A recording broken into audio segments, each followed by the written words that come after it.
Sierra Leone's Kush crisis, a nation's youth held hostage by a synthetic scourge. Across the vibrant streets of Freetown, something deadly is spreading. A synthetic drug called Kush, cheap, addictive, and unforgiving, is destroying Sierra Leone's youth. Families are shattered, communities overwhelmed, and a generation is fading before our eyes. But this isn't just a crisis in one country, it's a warning to all of Africa. I'm Abdul Karim Kargbo, born and raised in Africa. This is the Bold African Voice, BAV. Today, we ask the hard questions and expose the real cost of silence. From hope to hazard, the Kush epidemic in West Africa. In a region still scarred by conflict, inequality, and economic stagnation, Sierra Leone has emerged as ground zero for a dangerous new epidemic, Kush. Far from the misleadingly tranquil name, Kush is not a natural product, but a cheap synthetic cocktail of industrial chemicals and opioids, in some cases up to 25 times more potent than fentanyl, that is devastating the nation's youth and spilling across West African borders. Declared a public health emergency by President Julius Maada Bio in April 2024, Kush is not just a drug crisis, it is a manifestation of deeper structural failures, persistent poverty, youth unemployment, trauma from past conflict, and weak institutions. According to the Global Initiative Against Transnational Organized Crime, Kush is likely responsible for thousands of deaths in West Africa and is spreading rapidly across Liberia, Guinea, the Gambia, Guinea-Bissau, and Senegal. This video explores the origins, drivers, and consequences of the Kush epidemic in Sierra Leone, drawing comparisons with other African nations battling drug abuse, and outlines forward-looking policy interventions. The anatomy of a crisis, from ghetto corners to national emergency, in Freetown's infamous Grey Bush neighborhood, 20-year-old Ousmane's life has been consumed by Kush. His words to Radio France Internationale RFI paint a picture of despair. It makes us eat rotten food. In another country, I'd already have a car and a roof, but here, I'm just running around, looking for money to smoke. Kush is typically made by soaking marshmallow leaves in industrial chemicals, and more recently, it has been laced with nitazenes, a class of synthetic opioids far more lethal than heroin or fentanyl. According to the Global Initiative, this shift in composition has dramatically increased the drug's addictiveness and fatality rate. With an estimated street price of 20,000 leones, 0.76 per dose, up from 5,000 leones in 2018, the drug is cheap enough to be accessible but costly enough to drive theft, homelessness, and community breakdowns. Many users, like 23-year-old Ramadan, have lost their families, homes, and futures in pursuit of the next high. The structural roots, trauma, poverty, and policy neglect. Kush's spread is not happening in a vacuum. Sierra Leone's socioeconomic conditions, marked by 70% youth unemployment, high inflation, and a fragile healthcare system, have created fertile ground for drug dependency. With the average annual income standing at just $423, World Bank 2022, many young Sierra Leoneans are trapped in a cycle of poverty, hunger, and hopelessness. The scars of the 1991-2002 Civil War still linger. A generation raised amid violence, instability, and displacement has grown up with little psychological support. As Joseph Santigier Bangura, Director of Social Linkages for Youth Development and Child Link, SLYDCL, notes, "Over the last 4 years, I've seen a drastic rise in Kush use. It's often due to stress, depression, and no jobs. This context is critical. Drug abuse is not merely a moral failing or a matter of policing. It is a symptom of institutional and societal failure, where state capacity, economic development, and youth empowerment have not kept pace with post-war Reconstruction rhetoric. State and community response, a race against collapse. President Bio's declaration of a national emergency in April 2024 was a long overdue acknowledgement of the scale of the crisis. Two detox centers have since opened, one in Freetown and another in Bo, but they are woefully inadequate. With an estimated 7,000 active users in the capital alone, SLYDCL 2024, demand far exceeds the capacity of formal rehabilitation infrastructure. What the state cannot provide, communities have begun to offer. In Grey Bush, volunteers have set up makeshift detox shelters near Kush dens, enforcing no smoking rules, providing meals, and administering basic first aid. One care worker, Soli Main, described treating addicts with open wounds exposing their bones due to high-dose jagaban, a potent form of Kush. Yet these community efforts, while heroic, are severely underfunded and often misunderstood. Some people say we're crazy for helping, said Ali, a volunteer, but these are our brothers. Africa-wide comparison, from Sierra Leone to Zimbabwe's meth crisis. Sierra Leone is not alone. Across the continent, synthetic drugs are proliferating in urban slums, border towns, and even school grounds. Ghana is battling Red, a potent codeine-based opioid cocktail, which has sparked a parallel opioid crisis. Nigeria has faced waves of tramadol and codeine syrup abuse, prompting bans and pharmaceutical crackdowns. Zimbabwe is confronting rising crystal meth addiction, dubbed the country's silent social bomb, particularly among young women and unemployed men. South Africa continues to grapple with nyaope, a street drug combining heroin, antiretrovirals, and other substances. These crises reveal a Pan-African trend.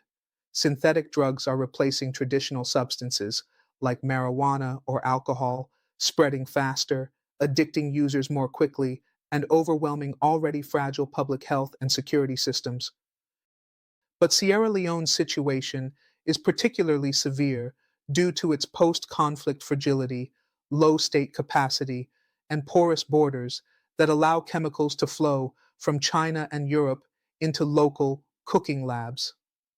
The political and institutional vacuum, state capture, corruption, and police complicity. The Kush epidemic is also revealing cracks within Sierra Leone's law enforcement and public institutions. As reported by Isada Bridget Callan, one of the country's few social workers trained in addiction therapy, the drug is everywhere, even in the police and army. Soldiers, students, teachers, they're all using it. Users and dealers alike report paying off law enforcement officers. Sometimes we pay them off, sometimes they take our drugs, said Michael, a dealer at Funty Fishing Port. This complicity undermines public trust and signals that corruption, not policy, is governing drug enforcement. As the global initiative points out, the Kush trade operates via a well-organized transnational supply chain, facilitated by customs loopholes, weak border control, and the availability of industrial chemicals on platforms like Alibaba. Unless this chain is disrupted from both ends, import and distribution, local police raids will amount to little more than theater. A forward-looking strategy, what must be done to dismantle the Kush epidemic and prevent a generational collapse? Sierra Leone and its regional allies must act on multiple fronts, expand detox and rehabilitation infrastructure, at least one fully equipped rehabilitation center per district, integration of mental health and trauma therapy into treatment. Reintegration programs include housing, education, and jobs. Crack down on imports and cooking labs. Empower and monitor customs agencies at ports of entry. Create specialized drug enforcement units trained in synthetic drug interdiction. Collaborate with ECOWAS, Interpol, and UNODC on regional supply chain disruption. Empower community structures. Provide grants and technical support to local detox shelters. Train social workers, teachers, and religious leaders in harm reduction. Promote anti-drug education campaigns targeting school children and out-of-school youth. Reform police and judiciary address corruption within the police force. Implement community policing models focused on prevention rather than punishment.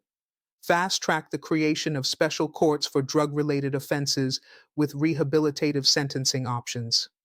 Regional cooperation. Develop a West African drug control framework under ECOWAS. Launch cross border surveillance and intelligence sharing on synthetic drug flows. Push for a Pan African conference on synthetic drug threats with binding commitments. What happens after rehab? Even when young addicts are successfully detoxed, the question remains, what next? With no housing, no employment, and minimal family support, relapses become almost inevitable.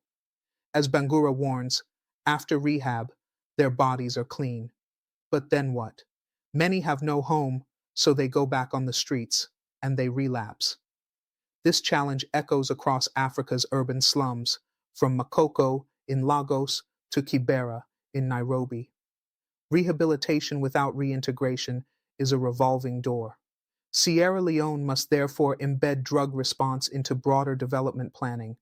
Youth employment, vocational training, and social housing must be treated as essential components of national security. The hidden economy of Kush: who profits and who pays the price. As the Kush epidemic tightens its grip on Sierra Leone, one critical question remains largely unaddressed. Who is making money from this crisis? Beyond the visible suffering of users and the social breakdowns occurring in communities, Kush is a profitable underground economy that thrives on desperation and weak regulation. A. Local dealers and street level cooks. On the surface, Kush may seem like a ghetto product created and consumed by the urban poor, but it is far more organized. In neighborhoods like Funty Fishing Port and Greybush, individuals known as cooks operate in formal labs, often using industrial chemicals imported in bulk. According to Michael, a Kush dealer interviewed by RFI, the ingredients come through the port and are then processed locally. These small scale producers and distributors operate with a calculated risk. Profit margins are high, law enforcement is either absent or corrupt, and demand continues to rise. With a market price of around 20,000 leones, 0.76 per dose, and thousands of users daily, even a single cartel, street drug point, can generate substantial daily earnings. B. The smuggling pipeline and transnational networks. More concerning, however, is the transnational nature of the trade. The Global Initiative Against Transnational Organized Crime reveals that precursor chemicals are often shipped from China or Europe, disguised as household items or foodstuffs. Platforms like Alibaba are reportedly used to procure synthetic opioids, fertilizers, and industrial solvents that end up in West African drug markets. The smuggling routes mimic those used for weapons and illicit mining exports, through Conakry, Guinea, Monrovia, Liberia, or via porous northern borders connecting to Mali and Burkina Faso. Regional ports, like the Queen Elizabeth II Quay in Freetown, lack the sophisticated scanning and inspection technology to intercept chemical shipments effectively. This creates a perfect storm: an informal economy that extends from marginalized Sierra Leonean neighborhoods to global supply chains, with few safeguards and many incentives to perpetuate the trade. Youth disillusionment and the collapse of social trust. One of the most disturbing aspects of Sierra Leone's Kush crisis is the level of social and psychological disillusionment among its youth. The words of Usmain: "In another country, I'd already have a car and a roof," are not simply a cry of addiction. They are a rejection of a state that has failed to provide even the most basic opportunities. This disillusionment is compounded by institutional betrayal. When law enforcement meant to protect is complicit in the trade, it confirms for many youths that the system is rigged against them. Generational fracture. Families are being torn apart. Parents, especially single mothers like Sidora, are left to choose between reporting on their children or living in constant fear. Faith erosion. Religious institutions, once strongholds of moral guidance, are increasingly out of touch or reluctant to engage in harm reduction. This erosion of trust is not unique to Sierra Leone. In Kenya, Nigeria, and South Africa, young people regularly cite corruption, police brutality, and lack of opportunity as reasons for civic apathy and even protest. The youth bulge in Africa, over 60% of the continent's population is under 25, is both a potential demographic dividend and a time bomb. If neglected, addiction and extremism may become twin pathways for disaffected youth. A role for development partners, but with caution. International partners have a role to play, but not as saviors. Sierra Leone's health and security sectors are under-resourced and overburdened. Yet, any external intervention must avoid past mistakes that perpetuated dependency or bolstered elite capture. Recommendations for development partners. 1. Invest in community-driven models. Support grassroots detox centers like those in Greybush, led by former addicts and volunteers, as these are trusted by users and responsive to local dynamics. 2. Technology and surveillance support. Provide scanning equipment and customs training to detect synthetic chemicals and intercept illicit shipments at Sierra Leonean ports. 3. Fund research and data gathering. Create a national drug use surveillance system with ECOWAS cooperation to track addiction trends, geographic spread, and intervention outcomes. 4. Support transitional employment programs.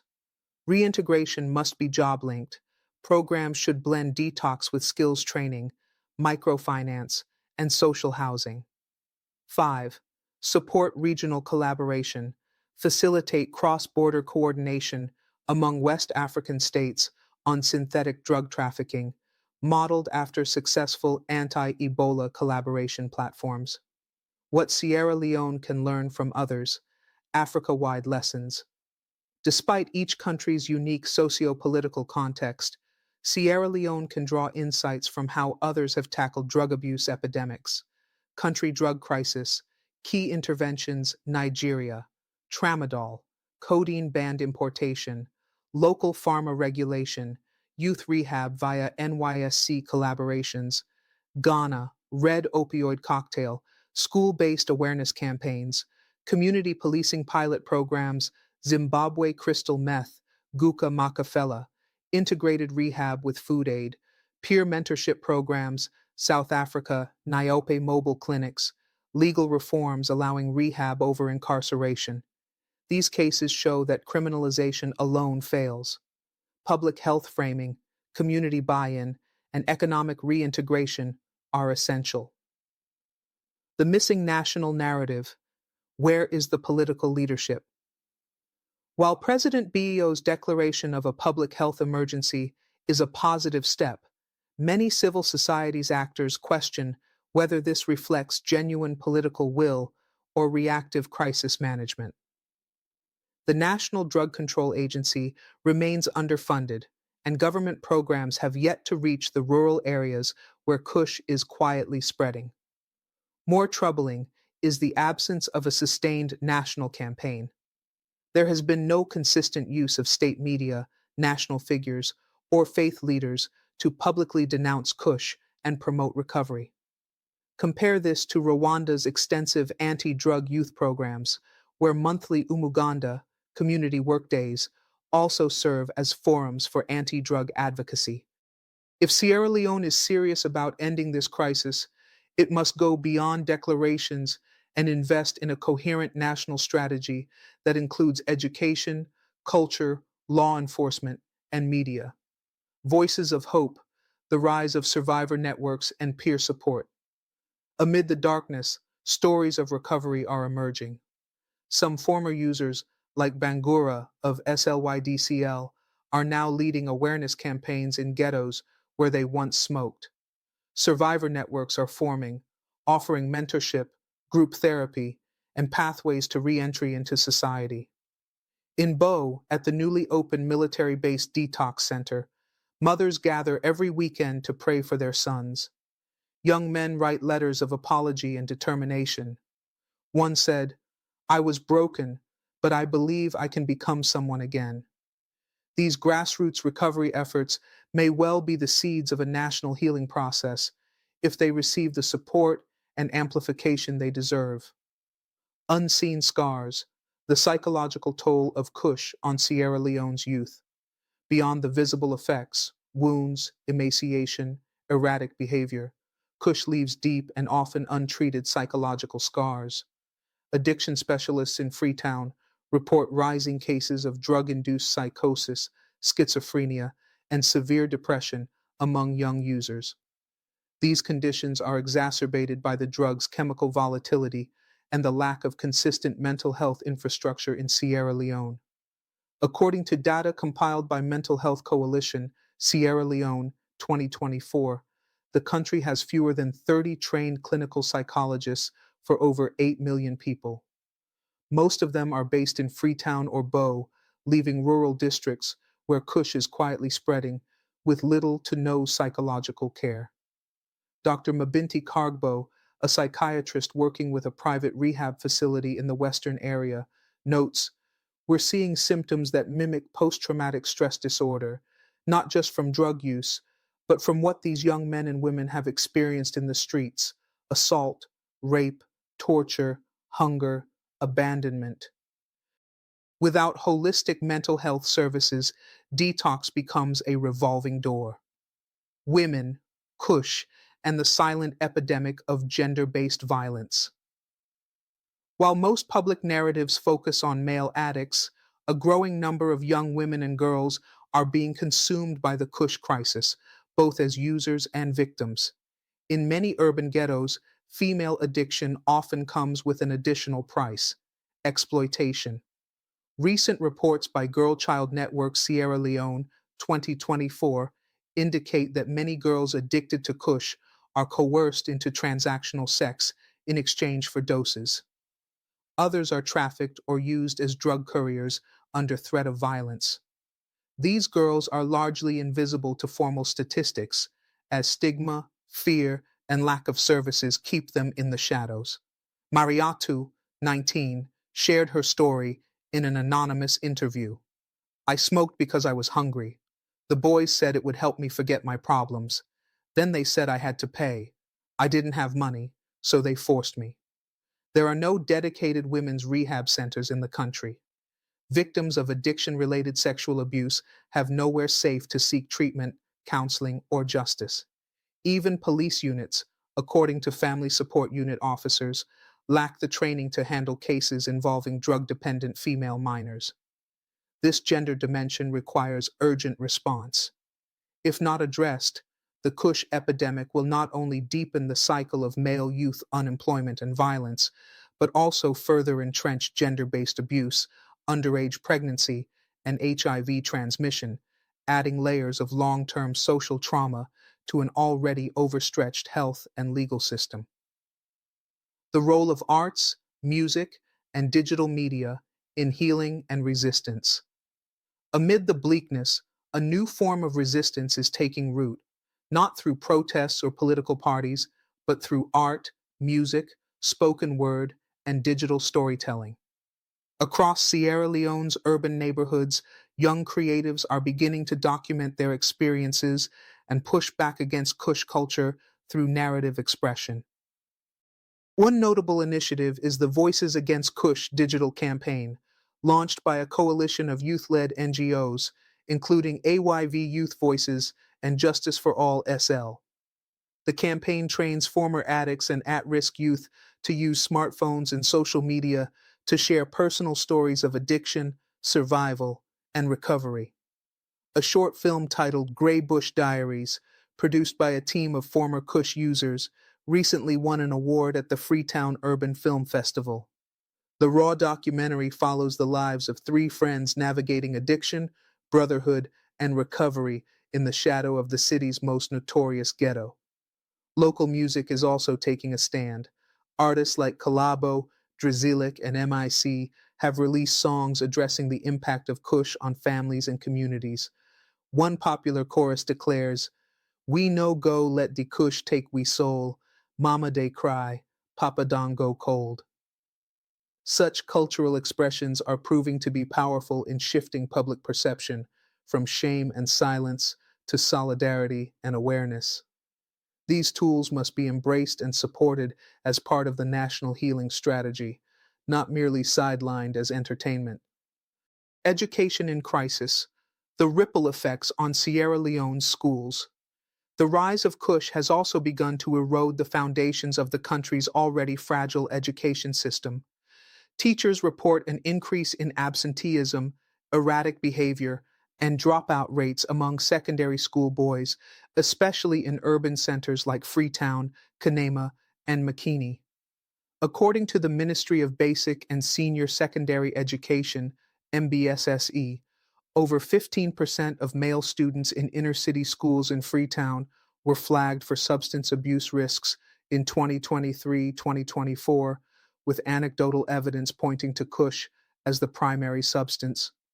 Teachers complain about having little to no training in handling drug dependent students, and most school counselors, where they exist, lack the resources for effective intervention.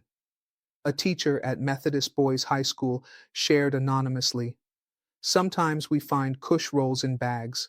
Other times, the boys collapse in class. One died last year. We didn't even know he was using until it was too late." Meanwhile, girls affected by the crisis often disappear from school entirely, with many ending up on the streets or in early marriages under the guise of protection.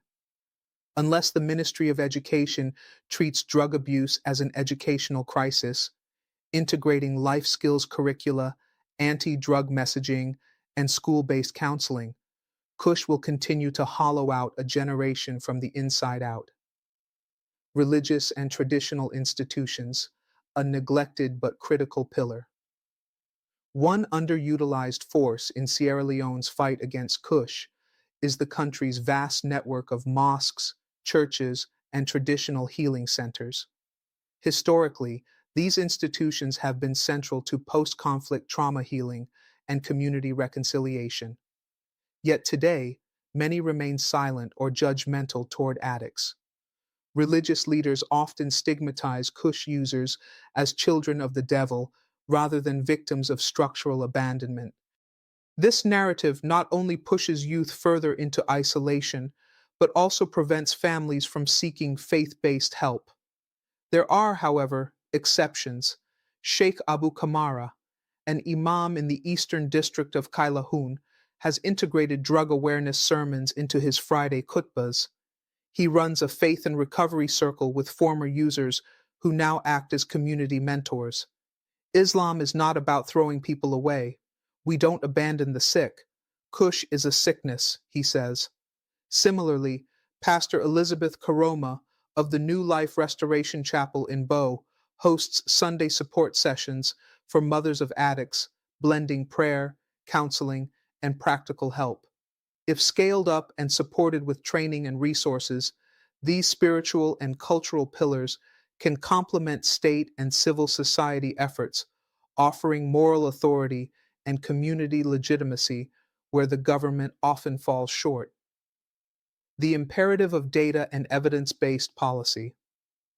Despite the magnitude of the crisis, there is no national database on drug addiction rates, rehabilitation outcomes, or relapse trends. Policies are often reactive and anecdotal, based more on media pressure than long term epidemiological insight. A partnership between the Statistics Sierra Leone, the National Drug Law Enforcement Agency, and academic institutions like Njala University and Fora Bay College is urgently needed to create a national drug impact dashboard. This dashboard should track geographic spread of synthetic drug usage, monitor school dropout correlations, evaluate rehabilitation center performance, map social and economic impacts on communities. Without reliable data, Sierra Leone will remain vulnerable to both misinformation and policy misfires. It will also be harder to attract targeted support from regional and international partners. Kush, politics, and the battle for Sierra Leone's youth. While much of the national dialogue on Kush has remained within the confines of public health and security, a quieter but more dangerous dynamic is unfolding: the politicization of the drug epidemic. Sierra Leone's youthful population has historically played a pivotal role in shaping electoral outcomes, political activism, and street level mobilization. In this context, Kush is both a suppressant and a potential tool. A. Silencing youth through addiction. With over 60% of Sierra Leone's population under the age of 25, the political class has long recognized youth as a potent electoral force. However, widespread drug addiction diminishes this demographic's capacity to organize, protest, or demand change. Former youth activist Sulaiman Kamara, now a civic educator in McKinney, explains, "When I was in my early 20s, we led campus protests, policy debates, and voter education drives. Today, most of those youth leaders are either unemployed or using Kush. It's like watching a revolutionary fire get soaked in chemicals."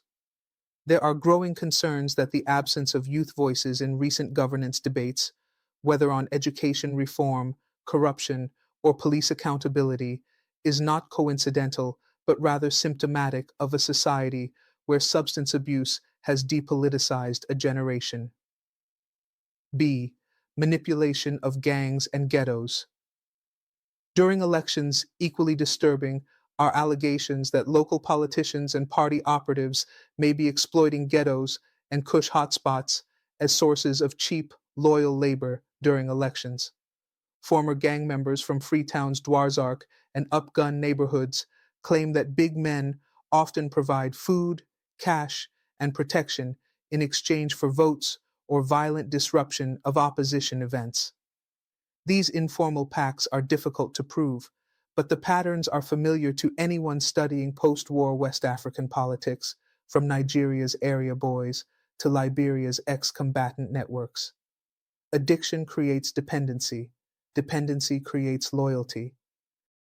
Loyalty becomes political capital. If unchecked, Kush ghettos could evolve into politically controlled zones, disenfranchised, weaponized, and excluded from formal civic life.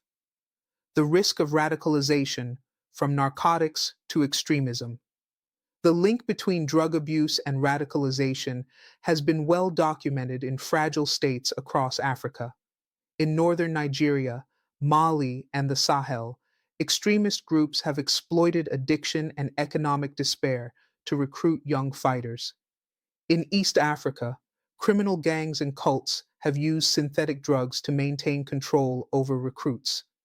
Sierra Leone may not currently face the same scale of extremist threats, but the underlying conditions are present: disillusioned youth without employment or identity, widespread urban poverty and exclusion, drug-induced vulnerability to manipulation, weak state presence in ghetto communities. Colonel Sori Ba, a retired military officer who now consults on national security, warns, if a group, criminal, ideological, or political, wanted to recruit 500 angry, hungry youth tomorrow, they could do it in one afternoon. That's how fragile the situation is. As the state battles the visible fire of Kush, it must also invest in resilience building, early warning systems, and preventive de-radicalization strategies, particularly in border districts and urban slums. A regional crisis demands a regional response. Kush is not confined by Sierra Leone's borders. It's spread into Liberia, Guinea, the Gambia, Guinea-Bissau, and Senegal, reflects a broader West African drug ecosystem, one that is now evolving beyond narcotics into synthetics, precursor chemicals, and online trafficking platforms. Given the cross-border nature of the crisis, the Economic Community of West African States, ECOWAS, must take the lead in coordinating a regional response. A. ECOWAS Action Plan, a missed opportunity. While ECOWAS has a regional action plan on illicit drug trafficking and organized crime 2020-2025, The focus remains heavily skewed toward traditional narcotics and law enforcement. There is minimal integration of public health approaches, synthetic drug addiction, shared rehabilitation and reintegration protocols, joint research on the social and economic drivers of youth drug use. ECOWAS must urgently update its drug policy framework to account for the synthetic drug wave, drawing lessons from East Africa's methamphetamine response and Southern Africa's harm reduction models. B. Africa Union's AU, silence and global inattention.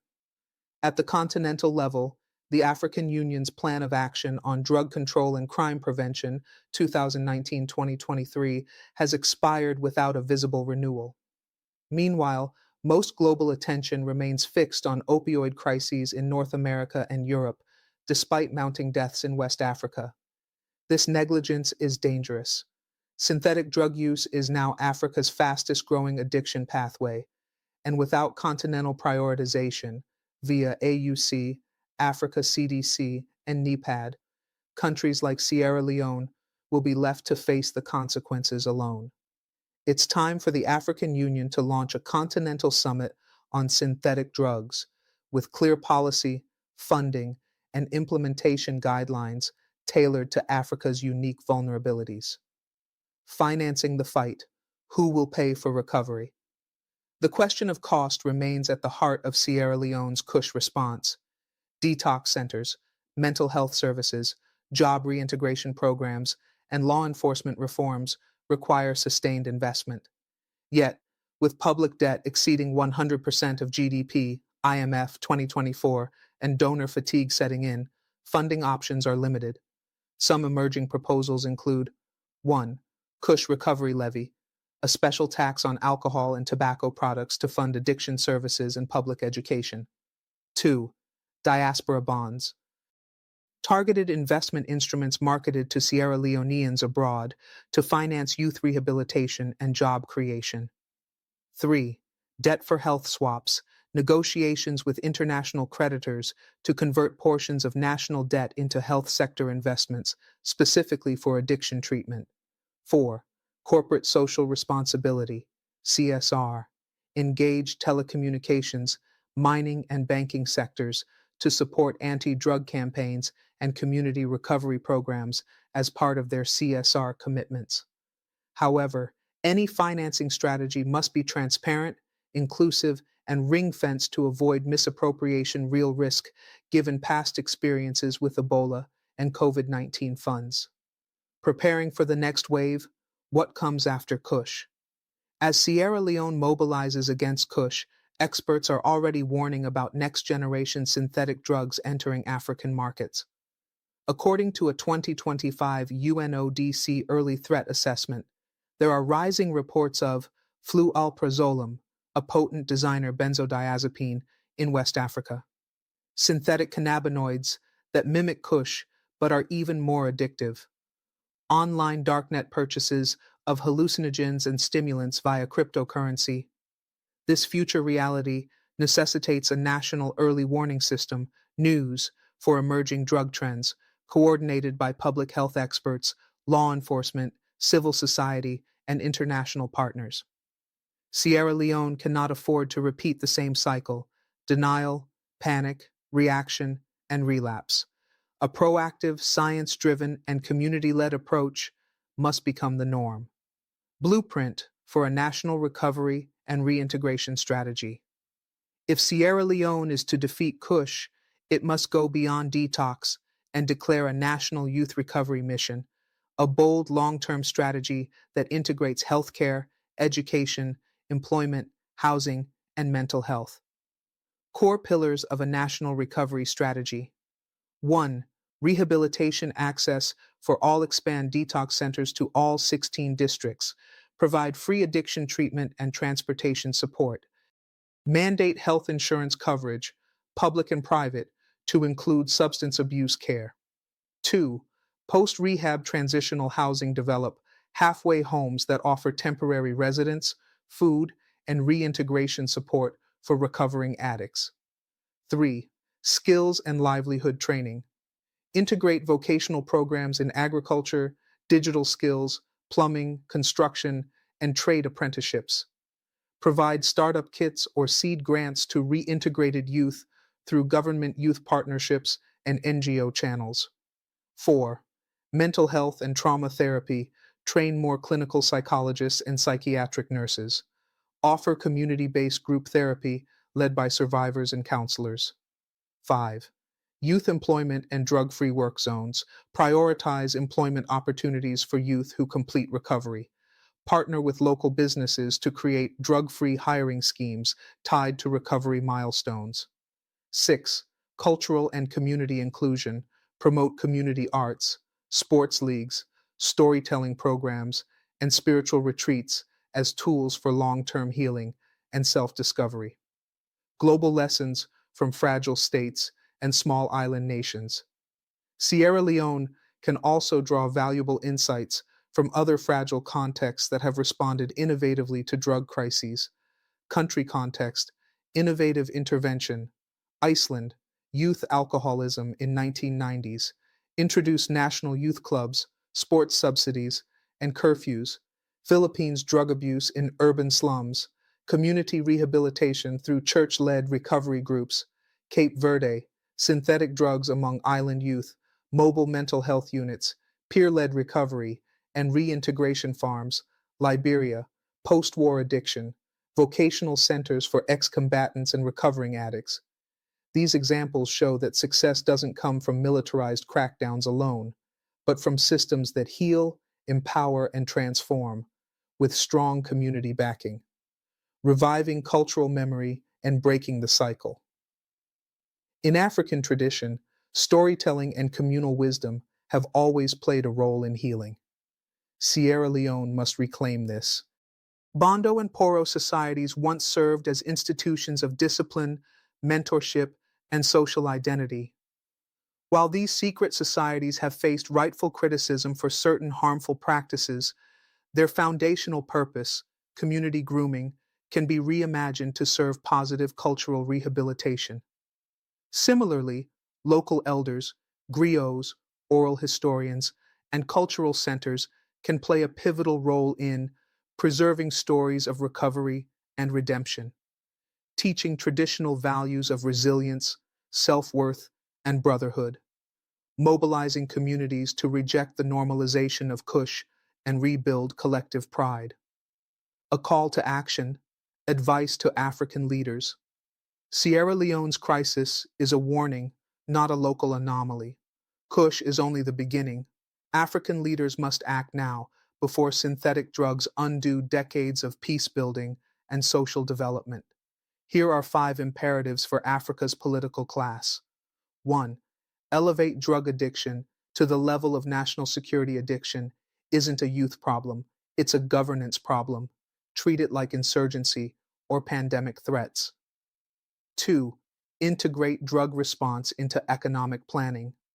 No rehabilitation program will succeed without job creation.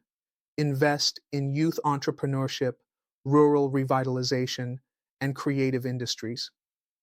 3. Strengthen border surveillance and ban chemical imports. Work with international bodies to identify and ban synthetic drug precursors. Invest in forensic labs and customs training. 4. Establish a Pan-African drug early warning system, ECOWAS, and the AU must lead real-time monitoring of emerging synthetic substances, share intelligence, treatment protocols, and response data. 5. Listen to the youth, not just during elections, open national dialogues, fund youth councils, institutionalize youth inclusion in drug policy making, budgeting, and implementation. Summary of key messages. Kush is not just a drug, it is a social, political, and economic cancer ravaging Sierra Leone's youth and threatening regional stability. The drivers of the crisis, poverty, trauma, unemployment, and weak governance, are structural and must be addressed holistically. Community-based responses, though underfunded, are leading the charge in recovery, reintegration, and awareness raising. The crisis reveals growing gender disparities, deep mental health gaps, and dangerous links between drugs, politics, and security. Only a comprehensive, culturally grounded, and youth centered national strategy, supported by regional and international partnerships, can break the cycle. The future of Africa lies in its youth. If we let them drown in addiction, we forfeit not just a generation, but the continent's destiny. Thank you for watching The Bold African Voice, BAV. Kush is not just a drug, it's a cry for help from a generation abandoned by systems meant to protect them. But change is possible. With the right policies, compassion, and collective action, we can save Africa's future.